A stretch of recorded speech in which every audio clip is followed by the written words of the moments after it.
Good. Hello, my name is Karl, and I'm known by my friends as a very stingy person. I like to save money wherever I can, so therefore I've created this talk about how to do Azure on the cheap. Today we'll have a quick intro to Microsoft Azure, what it is, then some cost-saving strategies for infrastructure and platform services that you use today. Then we'll have an introduction into consumption-based services and a look on what serverless is. And then we'll have our introduction of the serverless offerings on Azure today. And we'll end with a demo where we'll create a cheap solution together using these services that we are talking about. Microsoft Azure is one of many cloud providers out there today. And it is one of the 3 leading cloud providers today, only beaten by AWS. It has, in the last few years, solidified its position as a leader. Microsoft Azure consists of 54 regions, where 6 are in development right now, and 2 of those are right here in Norway. I'm really looking forward to have a couple of data centers in my backyard. Microsoft Azure consists of over 100 services. It's quite easy to get lost in all these services. And some services actually does the same. So they compete with each other. One might think that that's a bad thing, but it gives us, the developer, more options to choose from. Lately, Microsoft has been adding more and more open source services into their offerings, with the latest being Red Hat OpenShift. So, Microsoft Azure, is it expensive? Well, I wouldn't have much to talk about if it was cheap, always. But it depends. It can be both cheap and it can be both expensive, depending on your needs and your circumstances. So if you're migrating a solution, then you can go for the most expensive option, but the easiest option to just lift and shift your solution up into the cloud. Or you can spend some time rewriting your application a little bit and containerize it or start using the platform-based services that the cloud provider provides for you and cloud optimize it.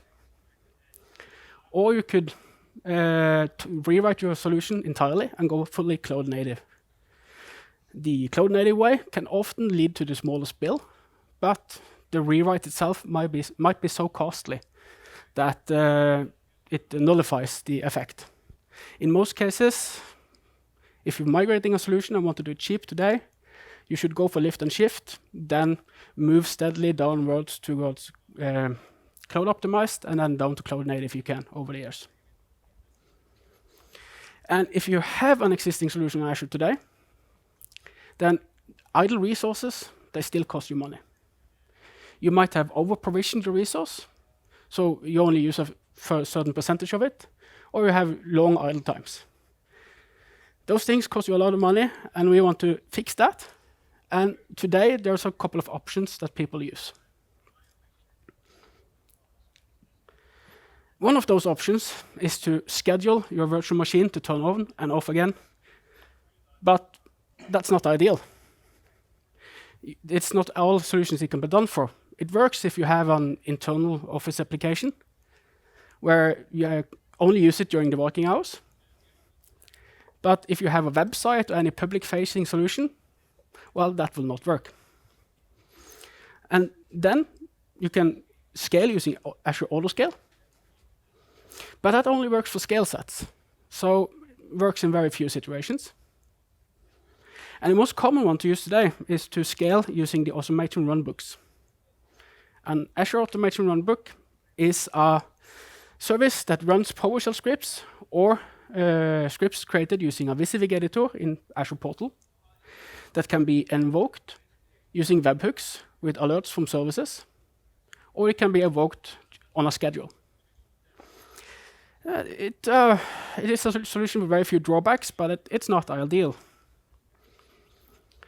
So we do not want to scale up and down, start and stop all these services ourselves. There has to be a better way to save costs and to create cheap solutions on Azure.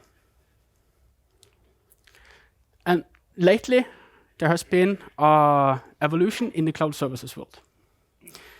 The cloud providers, they started out with providing virtual machines, infrastructure, platform-based services, and lately a new term, serverless, has been emerging.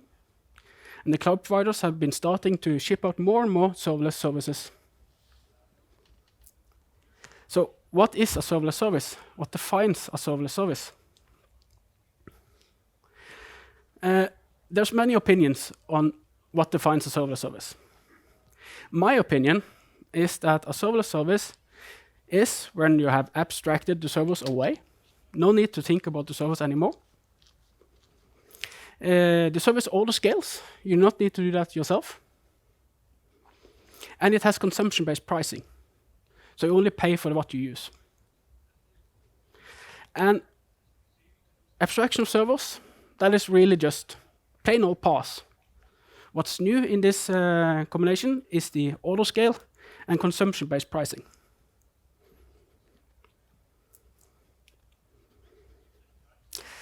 Serverless services, what benefits do they offer us?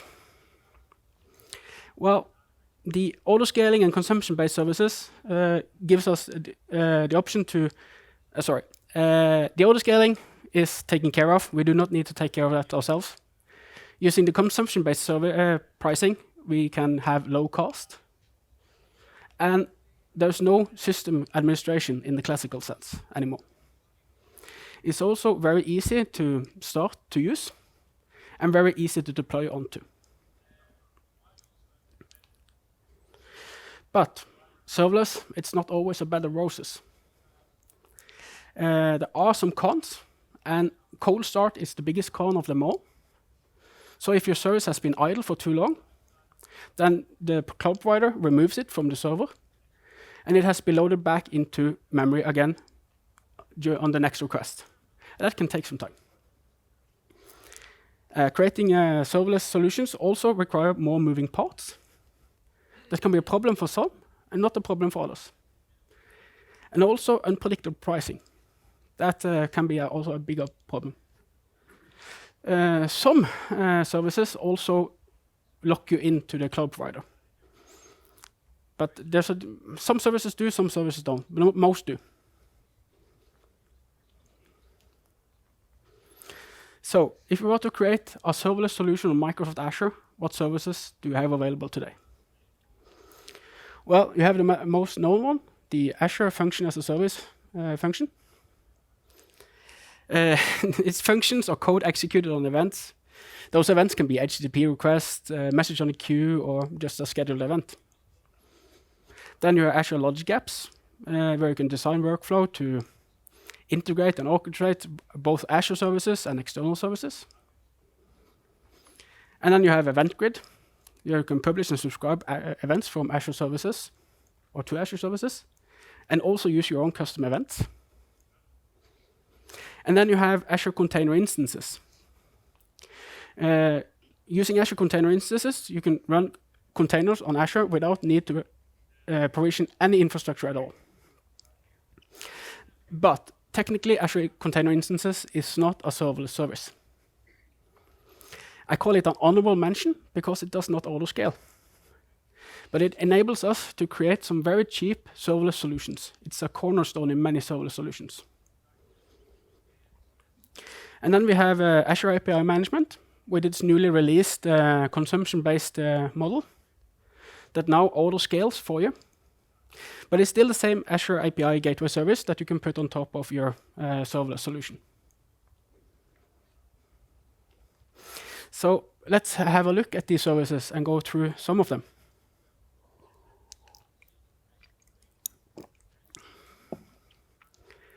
Azure Functions. Well, Azure Functions are intended for small and short-lived blocks of code. They have a maximum lifespan of 10 minutes and will be forcefully stopped if they exceed that. They are easy to integrate with many Azure services, have many bindings that you can use. You can run them almost anywhere. The Azure Function runtime is open source and available for many platforms. So you can run it on your desktop computer, your backroom server, your Raspberry Pi even. and you can run it everywhere you can run a container. You only pay for the execution time if you use the consumption-based pricing model, and it has a generous free tier. So how much does this cost? Well, the free tier is of 1 million executions and 400,000 gigabyte seconds of memory. The normal pricing is around 1.5 kroner per 1 million execution, and around 1 kroner per 10,000 gigabyte seconds. So, since I'm this stingy guy, I've created my own stinginess scale to rate these services against each other. And how does Azure Function fare on this stinginess scale? It actually fares pretty good. The free tier is very generous, and the normal pricing is also quite good. There is a little but, because when you're creating Azure Function, you need to be aware of your memory footprint, because there is where they will get you. That's where you lose money. Azure Functions can be created using very many languages. C#, F#, Java, JavaScript, Python, PowerShell. And the list will most likely continue to grow. There is no need to learn .NET to use Azure Functions, since it uses most of the languages most popular today. And a late addition into Azure Function is the Durable Function extension. It is created using the Durable Task Framework. And it is for long-running functions that enables us to orchestrate other functions. And it have a persistent execution state that are actually a event store built on top of table storage. This enables us to create workflows using functions that can actually wait for user interaction without worrying about timing out. So it's quite good.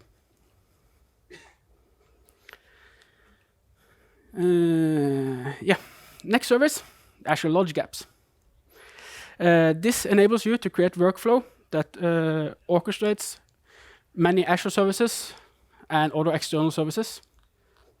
It enables you to automate and integrate many services on Azure with also on-prem services. It can integrate with around 200 internal and external services. That's quite a lot. And that list is growing very rapidly. It has a if-then, then-that like interface that enables you to create a logic app without any code. And it's very easy to integrate with legacy systems. You can use it as a proxy on top of your legacy system. And then you can run logic apps, and you can run Azure services in parallel or as an extension to your on-prem service. So if you want to migrate, you can do it step by step. So how is that priced? Well, the normal pricing is around 1 kroner per 1,000 connections. There is no free tier on logic apps. And then you have 2 kroner per 10,000 actions executed. And a connection is a connection to an external service, and an action is just an action in a flowchart in a workflow. So how does this rate on my stinginess scale? Well, it doesn't rate very good. It is a bit more expensive. You can actually do much of the same things using the new durable functions, and that will be way cheaper. But you would have to code them yourself if you use functions. So you pay for the no code interface. Next out is the Azure Container Instances, my honorable mention. It enables you to run Windows and Linux containers on Azure without need to provision any infrastructure at all. Just pull down the image from the repository registry and run. It is great for longer-lived tasks like data processing jobs. And it's easy to combine with other Azure services such as Logic Apps and Azure Functions. It has also recently received GPU support. So then you can also use it for data science stuff and deep learning. So how is this priced? Well, it does not have a free tier. The normal pricing is around 1 kroner per 1,000 gigabyte seconds of memory, and then 9 kroner per 100,000 CPU seconds. The GPUs are different pricings. There is a lot of GPUs to choose from, so there will be a large list to show us, so I do not do that. And how does this rate on my stinginess scale? This rate's actually quite good. For around a day's worth of computing time, it will only cost you 10 kroner. And you get a gigabyte of memory for that as well, for an entire day.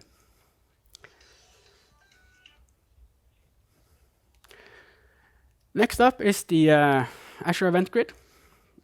This is a publish subscribe messaging service that enables you to create loosely coupled services on Azure. It is very easy to integrate with many other Azure services, and you can even use your own custom events using HTTP.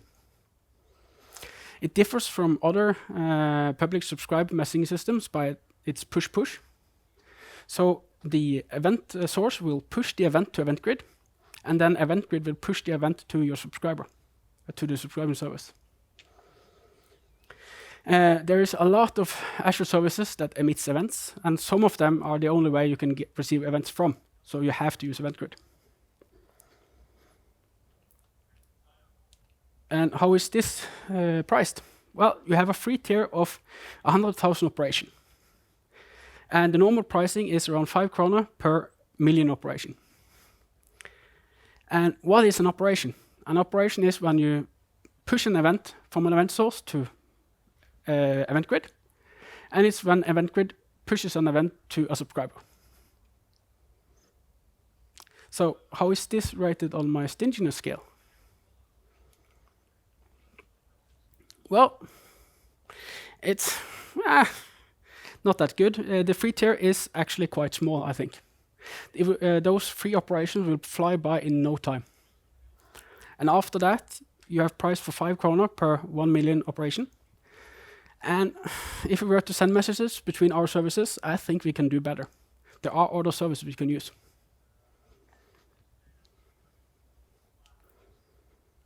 So next up in line is the Azure API management.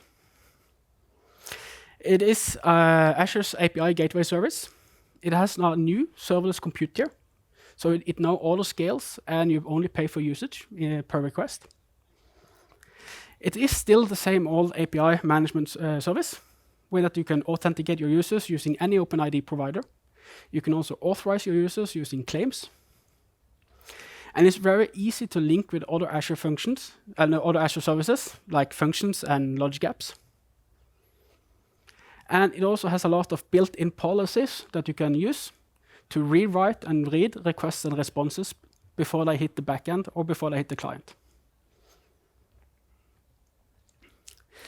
So how is this priced? Well, the free tier has 1 million requests. And after that, it's around 30 kroner per million requests.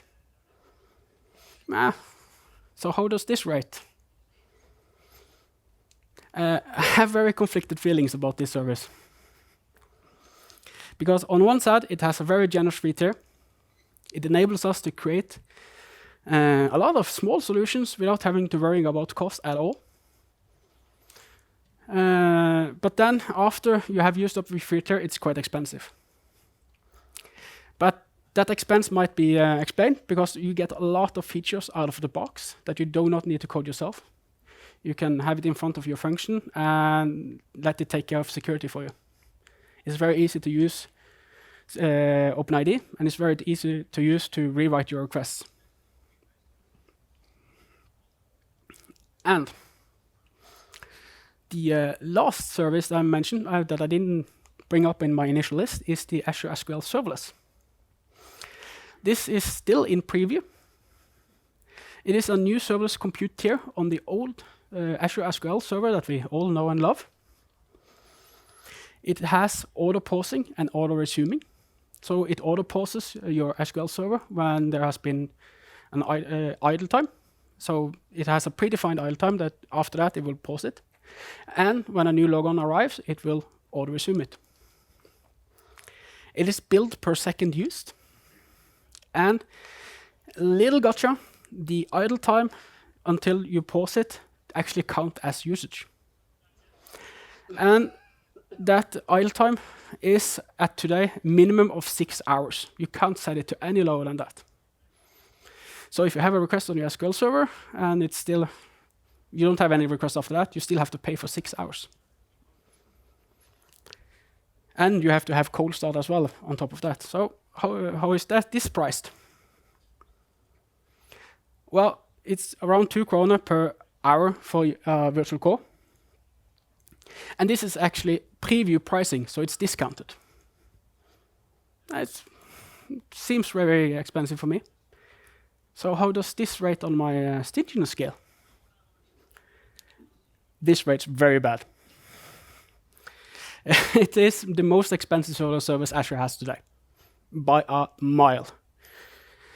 This price, around 2 kroner per hour for a single vCore instance, will actually bill you 1,500 kroner a month.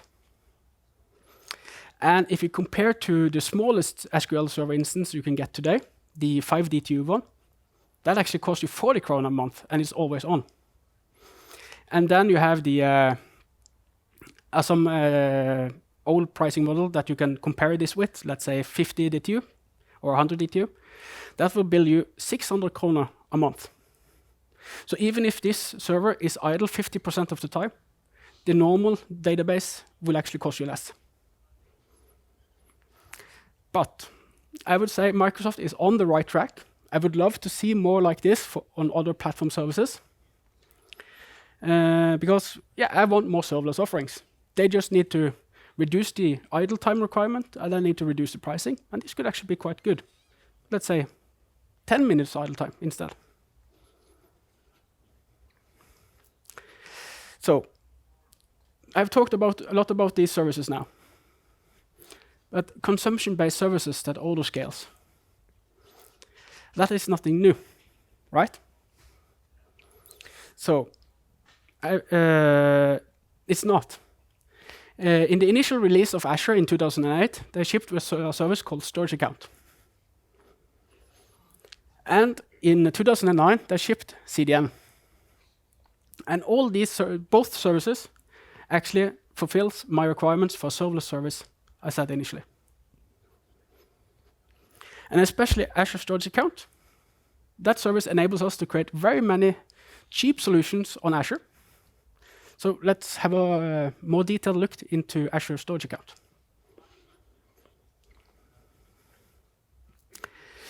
So Azure Storage Account, it consists of multiple services. I call Azure Storage Account a gem hidden in plain sight because it can be used for so many things. It's very versatile.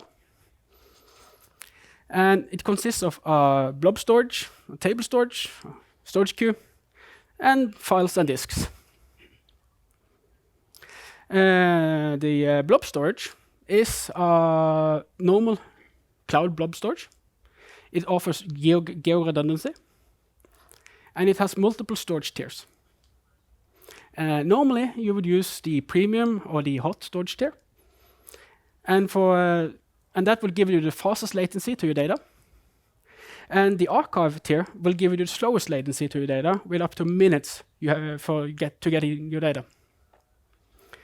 And during normal operation, you could use something called lifecycle management. It's a service they offer inside, where you can move files that are not used to archive tier and move files that are used up to hot tiers. So you can save money on moving the files between the tiers. And it also supports hosting of static websites. So now you can host your fancy new Jamstack site or Jekyll site on Azure Storage. So this enables us to create websites very cheaply. Let's have a look at that later. And then you have table storage, where you can store large amounts of data in both structured and unstructured form. It is a NoSQL key value store. And you can query your data with a very limited SQL-like syntax. And then you have storage queue. That is a very cheap messaging service. queue servers. And this offers at least once delivery, but it has a drawback. There's no first in, first out ordering guarantee. So if you can architecture your server solution around that, this is a very cheap option. And I like cheap options. And then you have files. That's a normal file share service. So you can use that to mount file drives or drives on virtual machines. But you can also use it mount it up as volumes on containers running on Azure Container Instances. So now we can have persistence between all those short-lived containers using Azure files. And lastly, we have disks. That's just plain old storage for managed disks. It has a 99% 99 availability and so far has not failed. And common for all this is that they offer a REST API and SDK. So how does these services rate on my stinginess scale? Well, you have Azure Blob, Table, and Queue. They rate quite well. They're only built for storage used and data in and out of the service. And you get a free tier of 5 gigabytes every month of data transfer. Files and disks are not that well. That's mostly because they cost more per gigabyte, a couple of times more actually. But still, files is very good to use. So, I'm thinking about having a demo. We will create a static website with a secured backend. Doing that live on stage, so hope demo gods are with me. We will be using these services. We'll be using the storage account, a CDN, functions, API management, and application insight. We'll also use an external OpenEID provider. So we will use the blob storage to host our website. We will get a predefined web folder where we can upload our files to. We will use a CDN, so we have a custom domain name. This will improve the loading time. And actually, we will improve our cost because it's cheaper to transfer data using the CDN than the blob storage because of the cache. And then we will use API management on top of this as an API gateway. This will enable easier versioning of our API. We can authenticate our users using an OpenID provider and authorize them using claims. There is no need for a function secret in front end. So we don't need to expose our function secret to create this site. And then we will use Azure Functions as our backend. And we will only make them available through API management. Then we use table storage as our database solution. And we'll log and monitor our solution using application insight. So let's create this. This is the hard part. So I will begin with creating a new resource group because I want to clean this up after I'm done. It's easy to do that with one resource group.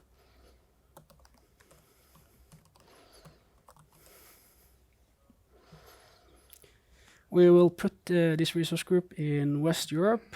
Not that it really matters too much.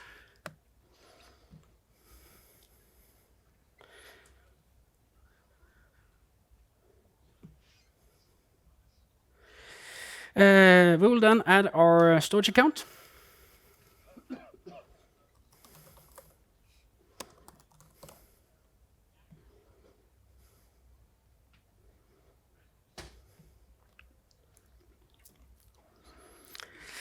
We will host this in West Europe, the same as we have our resource group.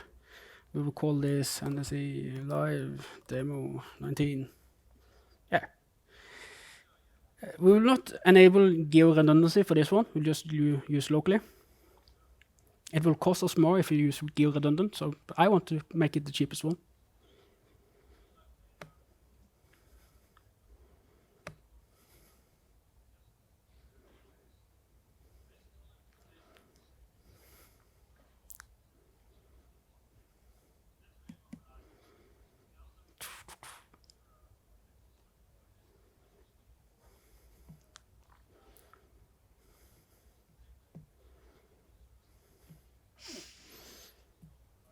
we go.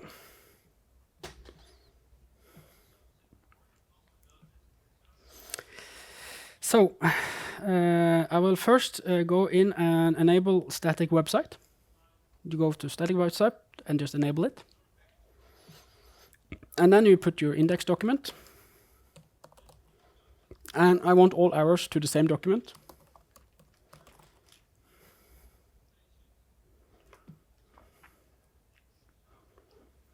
There we go.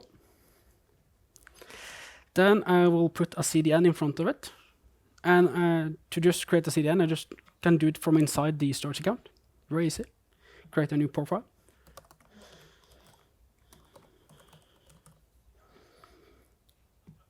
Use the standard pricing and call it NDC Live 19. See if that's live. There we go. Create that. So now we have that done. Next is you need to cheat a bit. Yes, next I can just start with uploading my files to the static folder that I have just created.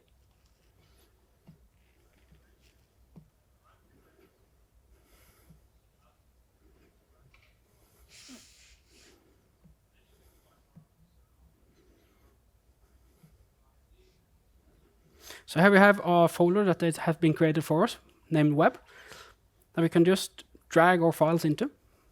I just have a very simple HTML and a few JavaScript files.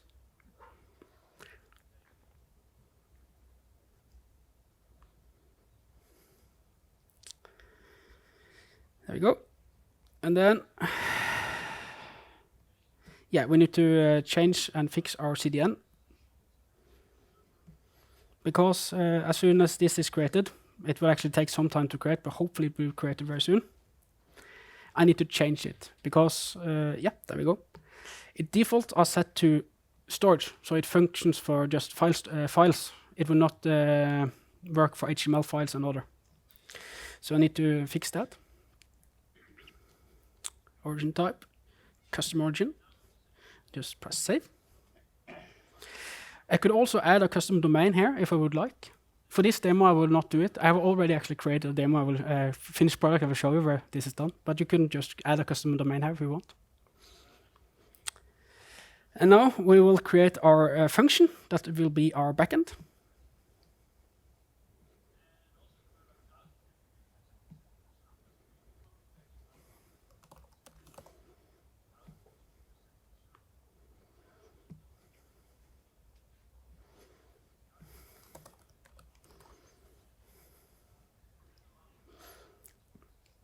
I will add it to our existing resource group. Use the consumption plan hosting. We will host it at the same place as our storage. Then we don't have any data transfer costs since it's in the same region. We will also create a new storage for this function. This will store our function data, and it will also store our table storage.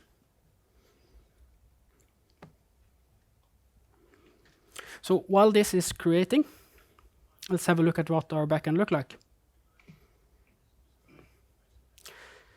We will have one function that will be publicly available called list products. It is triggered by HTTP requests, and it has a binding to a table storage and a table called products. It will use the same connection string as the function, so we reuse our storage account. And this basically, it only fetches all the products I have put in our table. And then we have the order product function. This one will be behind our authentication wall. So we need to authenticate before we can order some products. It's bound to table storage and a table named orders, and uses also the same connection string. And this also supports URL encoded as well as JSON data. But what we're interested in is that it actually adds a new row into our table storage and completes. That's all it does. Very simple. So hopefully that function is already created now while we have been looking at this code.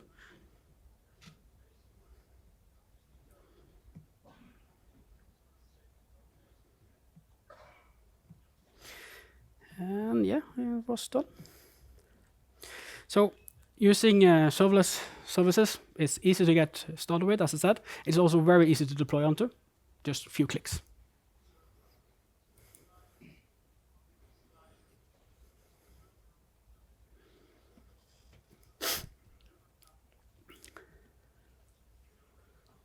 There we go, succeeded. We can then go into our resource group and have a look at the function.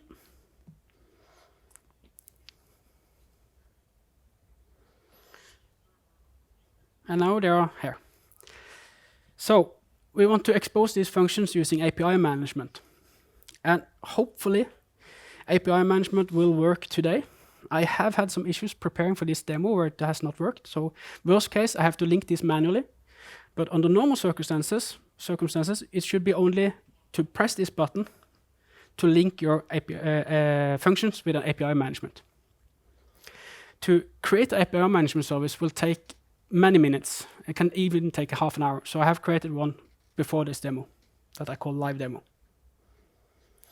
So I will then link this with the API. I got a list of functions that I can choose to link. I will only list products for now because we first create our publicly available API.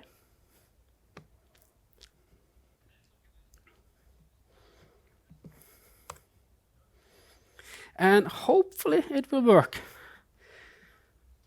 If not, then we might use a few more minutes.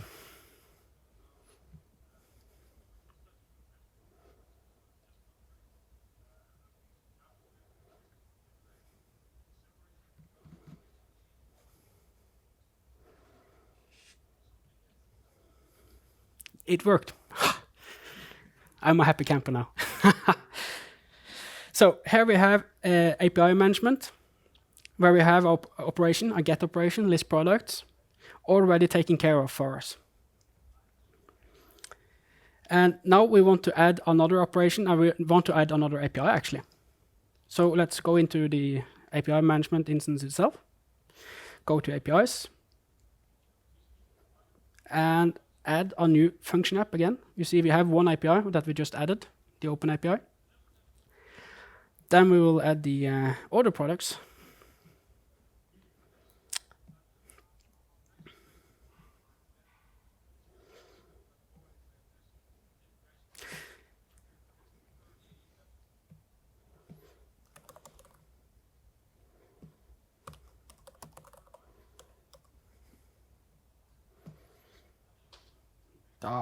Spelling error.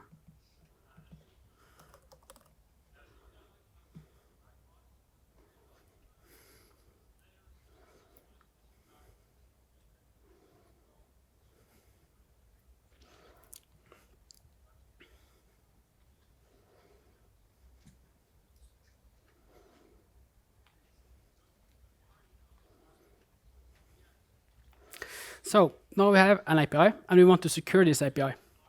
We can secure this API by connecting the our API to our OpenID provider. I added an OpenID provider to the Azure API management instance before this demo. So now I can just go in here and choose the OpenID provider I have selected or created. And just save this. And now that API is basically secured by that OpenID provider. But we need a way to authorize our users and check that they come from the right provider. And that we will do by using our API management policy. So let's go to order products and add our inbound processing policy. This is basically just XML. And you can add a lot of these policies that are predefined. I have already created one. I've cheated, like a good chef would do. And added this inbound policy. It basically enables CORS. I'll just take the validate JVT one. And it validates our JVT token. This checks that we have logged in or the token are issued by the Microsoft OpenID provider that I will be using. It then checks that I have a claim in my token, the audience claim. That is my own application on Azure. And if you have those requirements, then we will let you in. And I'll just add course on top of this, even we really don't need it for this example. But like this. So.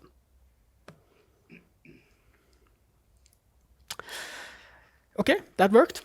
To have this policy go live, it can take up to 15 minutes before this policy is actually available for use. So I have created all this beforehand, using basically what's the same what I did now with another API management instance. And let's have a look at this website.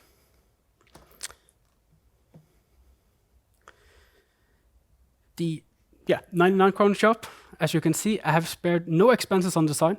It's the cheapest designer I could find. And I'm very happy with the product, actually. And I have a few products that I have already pre-populated a products table with. You can see the products table that I have used.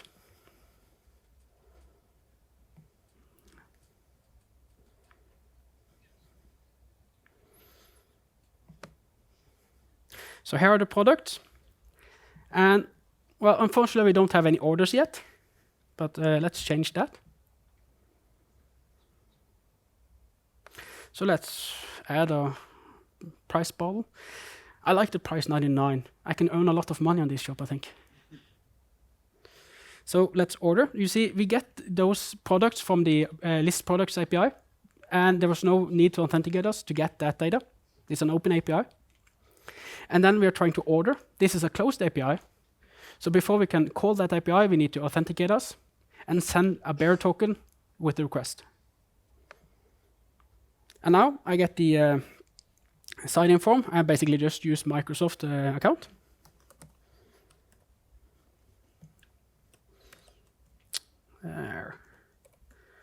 Would not work because English US.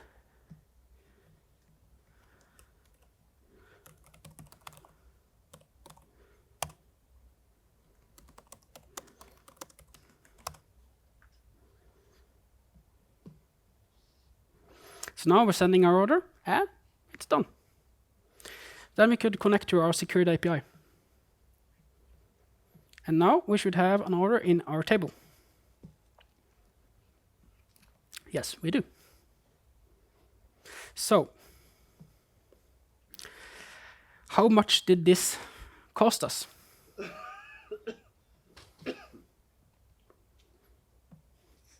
Well, it actually didn't cost us too much. What cost us the most was actually the storage of the function itself and the storage of the data. That was 1 øre.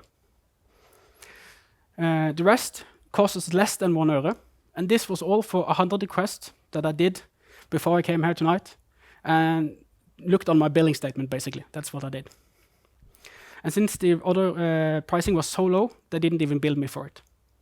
So I would say that's a very cheap solution, very cheap website. Very happy. So we're starting to end this. So if you want to learn about Azure Functions, the serverless offerings on Microsoft, Azure itself, then Microsoft has revamped their Microsoft Learn solution. This is a site where you can go and do learning tracks.